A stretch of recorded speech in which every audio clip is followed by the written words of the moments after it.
So you're not on board with like getting Trump off Twitter and all these things? No. Talk to me. I think it's so people say that he incited this, but he never really said like, yo, go to the Capitol and kill people.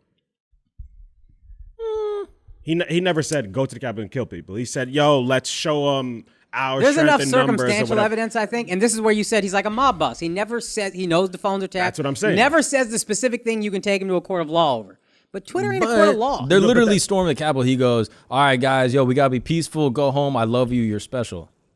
Like, what is I love you? You're special? I'm saying he's one with words. He knows how to not incriminate himself.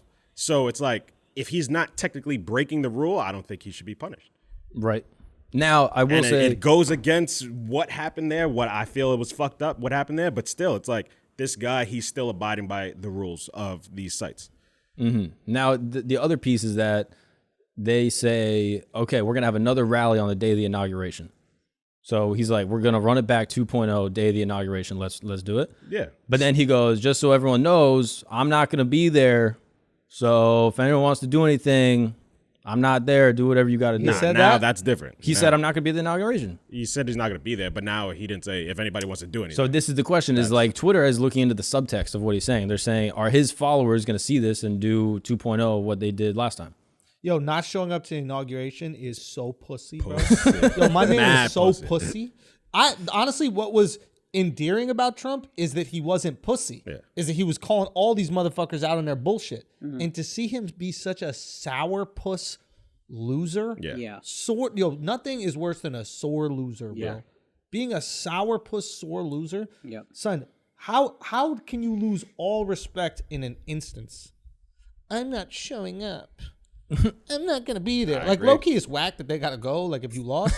But it is what it is. That's part of it, fam. You got to be the most powerful person in the world for 4 years. Show them the fucking inauguration. It's a sign that we believe in peaceful transfer of power. Mm-hmm. That's what it is. That's what democracy is. Yep. Well, yeah. I lost. All right, keep it moving. Yeah. Yes. Hand it off. And we need that handoff. That handoff is very important. It lets everybody know, hey, this is how it's supposed to go. It's healthy. We shouldn't have these fucking battles every time there's a presidency. The presidency goes in a way that maybe half of the country didn't want, because every fucking election is half the country pissed. Yep. And you are out here being a little crying bitch about it. Yep. I'm not showing up. Yep. Such a fucking lame thing, dude. Yeah. The censorship is so weird, man. It's just a weird thing, because you're almost just like, you can't let people incite revolutions. Well, but you can, because sometimes you need a revolution. It's real tricky, bro. Yeah, well, I mean, I don't get the legal thing where people are saying that it's a violation of the First Amendment. Yeah, people keep saying that, but free speech is not absolute. Like, you can't say, I'm going to kill the president. That's something you get prosecuted for. Yeah, you know what I mean? Yeah, so there are certain things that are, you're saying there are certain things that are carved out of free speech. No country has absolute free speech. You can't yell fire in a crowded building. That's something you get punished for. So yeah, like, you shouldn't even talk in a crowded theater. Especially theater. Yeah. Don't be talking at all. That's right. Mark is about boom shakalaka. Bro, this guy is so racist, bro. I don't know if we can't take him down, Is it a little bit of cold, bro? I went to the Met, bro. That's what happened. You were around your whites. Start seeing history, you know what I mean? Start seeing history. You're like, them plantation houses look comfy, bro. How we fuck this shit up? All he says, I want a ranch. Ranch. Oh, no. I said ranch. Ranch is not racist. Ranchero? You think Mexicans are racist? You know who loves ranch? Racist white folks. That's true. And Black white people. women. With wings. Black people don't fuck with ranch. Nah, blue cheese. Yeah. Come on, I actually had a friend that said that black people don't like any white food. He said him personally. He said, I don't like any white foods.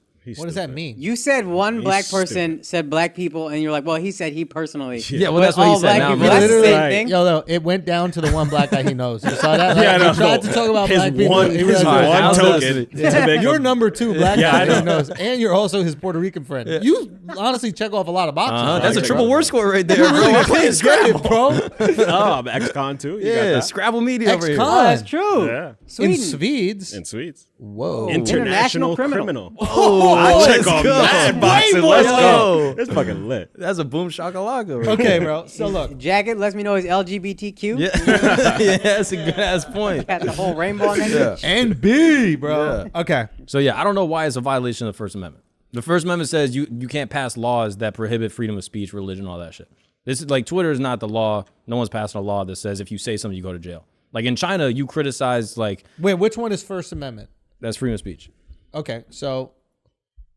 But if he can't speak freely on these platforms, and therefore he is violation of freedom of the First Amendment would be like what they have in China. You talk shit about Taiwan, you go to jail. Well, that's what this is, right? He's talking shit about America, but he's not going to jail. So only prison. If there's a law that says you say this shit, you get prison time, fines, sanctions, other types of legal measures. Punitive punishment. Yeah.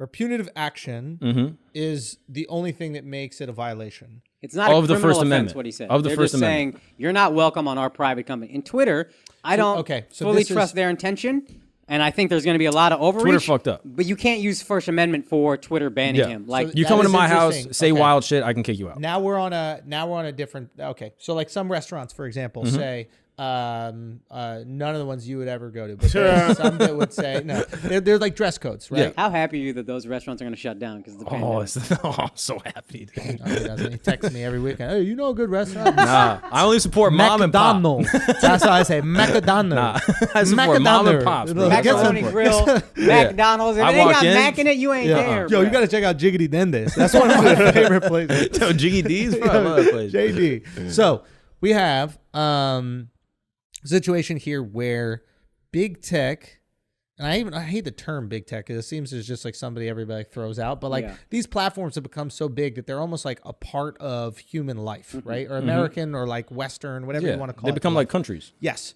They're countries in the way that they operate and the amount of people that are with them and also the rules that they're dictating. But at the same time, like it almost feels like you're right as an American citizen to operate on these platforms. Yeah. Right? So at what point does a tech platform become part of a civil right? At what point is it so big that it becomes part of your civil right? Yeah, I don't think ever. You don't think ever? think Because ever. their excuse is this, We're right? approaching it, I think. I think we're approaching it. I'll say something interesting that happened to my girl's stepdad. He was on vacation and he was on like a snorkeling thing or whatever like that. And there's always, interesting people when you're on these things. So he's just talking. He spoke to a Google fact checker. And she was a Google fact checker. And he was just like, so how do you like get that job? And do you think it's weird that you get to be like the arbiter of truth? Like you get to decide what things are true and what things aren't true. That's got a lot of responsibility. And she said to him, well, if you don't like that, you don't have to use Google. There really isn't any other Google. Yeah. There's another one called Duck some shit. There's a or whatever. bunch. DuckDuckGo. There's a bunch. DuckDuckGo. You ain't using Yahoo. You're not using There's Yahoo, DuckDuckGo. Ping, all those whatever You things. didn't even get the name right. It's Bing. Bing, Bro. That's yeah, how much whatever. you ain't using That's that shit. racial, bro. That's on you now. Yo, that's true. So it's like you can, Yeah. but it's not, right? Let's be honest. Like if you're not on Google, if your business isn't Googleable, if all these things, like nobody's using DuckDuckGo to find the restaurant or to find Flagrant 2 or to find any of these things, right? There's one place, right? So it's not like you have, but they get to hide behind that. They get to hide behind that, like Technicality. that technicality, if you will, that like, yeah, we're just a regular business. And yeah, we'll buy up all of our competition so there isn't any, but we're just a regular business. It is what it is. So what happened, what I thought was really interesting, he asked what she used to do beforehand, right? Do you know what she used to do before she was a fact checker? She worked for the fucking State Department. And I'm like, oh shit, is this why big tech hasn't been broken up? Why break up the thing that can do your work for you the best possible way? Right from the State Department into big tech where you decide the truth narratives that you want to put out there in the world. Oh, wow. So now you have the deep state or whatever. I don't want to talk about it in a conspiratorial way. I want to talk about it like a realistic way. Beforehand, there was obviously some sort of relationship between government and news media. Yep. Right? Journalism and government were somewhat intertwined. And then it became right-wing media and left-wing media were intertwined through different government organizations. But there was obviously a relationship. There was like narratives being pushed out between them. Now it seems to me that you have that same government relationship intertwined with big tech, which is real news now. That's where we're getting all of our information. And you place the people who decide what is true or what's not true in those positions of power. 100%. And of course you don't break them up. You're like, thank God we're working together, boys. My girl brought up that exact thing. She was like, I don't like this because there's no way this isn't done out of their own self-interest. No way. Now- Twitter don't give a fuck about the general well-being of the country. Well, They don't. let me ask you a Yes, question. they do. I do it. Now, here's the one thing. We assume nefarious intent whenever there's control or censorship. Okay. I think that's pretty natural. That was a great sentence. But Go we ahead. do, right? Yeah, it was fire. Right? So, but the reality is maybe it's not always nefarious. Maybe there's some people who are like, listen, for us to get where we need to go in the next 50 years, the next 100 years, obviously there are people that are plotting the course of America way beyond when we will ever be here. There's a reason we made Louisiana Purchase. There's a reason for Manifest Destiny. There's a reason we go from from Atlantic to Pacific. There are people that are going, hey, we need to be here for 500 more years. What do we need to do now in order to be there? And there are people that exist in those roles right now. And maybe some of them are looking at this landscape and then making those decisions based on that and saying, these are the important truths to get us where we need to go. Yeah. Okay. And so far, I know this sounds like a kind of a bitch ass approach to it. Maybe it's an optimistic approach, but so far, they've done okay with America. So they're looking out Right. for their own well-being, but also we're looking out for American well-being, and then we'll get everything we can. Yeah, on because the their way. well-being is contingent on the health of the nation. What is the one thing right there? What is the one thing? Let's say the powers that be are the rich people. What is the one thing that terrifies rich people? I mean, there's a many, but what is one big one? Revolution of the poor. Insurrection. Yeah. Everything else they can handle, right? Stock market flows, they don't care. They're billionaires. They're controlling the stock market. Exactly. Well, and if it does go down, we'll just buy up some depressed real estate or whatever the fuck is out there we can take advantage of. But insurrection terrifies the rich. Yeah. Because what is it called? A well-structured and polite and just society allows them to keep their money in a safe place. They don't want to exist where they got 50 fucking armed guards around their palatial estate like they have to, and I'm sure India, they have to in parts of Mexico and parts of South America. They're literally prisoners within their wealth. Yeah, every revolution, they fucking eat the rich. Bring out the guillotine. Chop off Marie Antoinette's head. Like, Chop, chop, chop. Yeah. So I think this was terrifying to them, and I think this kicks shit into high gear. They're like, yo, we need to do something because we are next. We're the rich, and we could get eaten. That's valid. Yeah. So I think that's why you saw those drastic measures. People all of a sudden being chopped off of on Twitter. I think the conversation goes to Jack Dorsey or whatever the Twitter guy is. And my buddy said this, and I thought this was kind of interesting. He was like, he is not a big government guy. He is like a super libertarian. He thinks politicians are fucking idiots. But he goes, right now, the conversation comes to who do I trust with the truth more? Donald Trump or Jack Dorsey at Twitter? And he goes, I actually trust Jack. Yeah. Yeah. Kind of interesting. Yeah. I think also what makes it tricky is that they banned Trump's personal Twitter account. Yeah. They didn't ban the White House. They didn't ban @POTUS. Ooh. So they banned Trump as a private individual that was using Twitter with the influence of the president of the United States. So like they ban, like how they ban regular people for violating the rules of Twitter. So there's still a platform and a portal for the president to communicate with his constituency, with the people of the United States, either through those actual social portals, but also just how the way presidents used to communicate, which is through Press conference or Yeah, something press like that. briefing and things like that.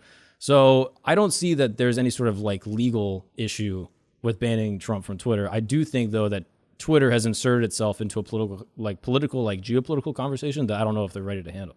So like they now have broken, because like the rule for like all of time before this was that like if there's a state head where he's going to operate under a different set of rules than the other people on Twitter. So we have specific rules, and if like the president of Iran or like the Ayatollah or whatever is like saying crazy shit that violates our rules, we're gonna leave them up because it's important for the citizens of the world and also their citizens to be able to read it. That's right. A lot of people are pointing to Khomeini not being taken down. Right. And it's like, why the fuck is this guy in Iran who has said, I'm sure death to Israel? Yeah, or wipe Israel off the planet. Exactly. Whatever. Yeah. It's like he said all these hateful things that seem to potentially incite violence as well. Why hasn't he been removed when we have the president of the United States being removed? Yeah. Very interesting.